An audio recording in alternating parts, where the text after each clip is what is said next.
मरूफ Pakistani award याफ्ता businessman Chaudhary अमानत हुसैन महर के मेहमान साबिक MPA और साबिक फेडरल और सूबाई मिनिस्टर सैयद समसाम अली बुखारी और मौजूदा MNA और साबिक फेडरल मिनिस्टर रफ़ीक अहमद जमाली के एजाज़ में मोहम्मद सलेमान गोंदल की जानिब से दीवान रेस्टोरेंट गोरख में पुरतकल्लुफ़ इशाया दिया गया, जिसमें मरूफ पाकिस्तानी अवार्ड याफ्ता बिजनेसमैन चौधरी अमानत हुसैन महर, चौधरी इमरान अख्तर छोकर कलां, अली रशीद भट्ट, सजाद भट्ट, इमरान अख्तर महर, चौधरी मुजम्मल रशीद वराज, वलीद हुसैन आरिफ, मोहम्मद सजाद गोंदल और दीगर दोस्त अहबाब ने शिरकत की।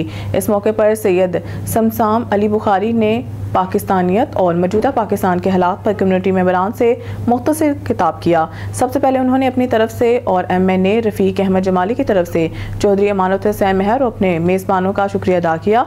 उन्होंने कहा है कि इस वक्त सबसे ज़्यादा इत्तेहाद की ज़रूरत है और हमें सिर्फ़ और सिर्फ एक पाकिस्तानी के तौर पर अपनी शनाख्त रखनी चाहिए, जो हमारी बुनियादी पहचान है।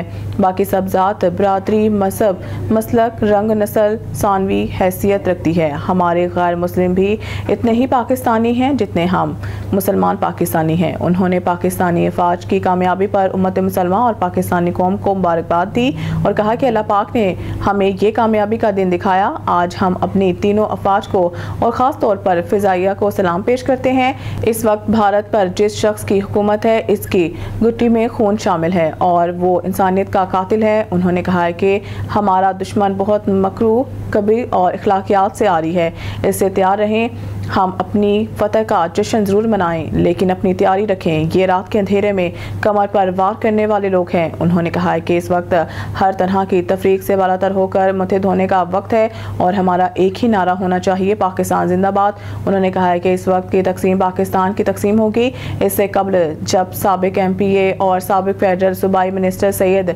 समसाम अली बुखारी और मौजूदा MNA और साबिक फेडरल मिनिस्टर रफ़ीक अहमद जमाली और चौधरी अमानत हुसैन महर रेस्टोरेंट पर पहुंचे तो इनकी आमद पर मोहम्मद सलेमान गोंदल और इनके दोस्त अहबाब ने फूलों के गुलदस्ते पेश करके पुरतबाक इस्तकबाल किया और खुशामदीद कहा।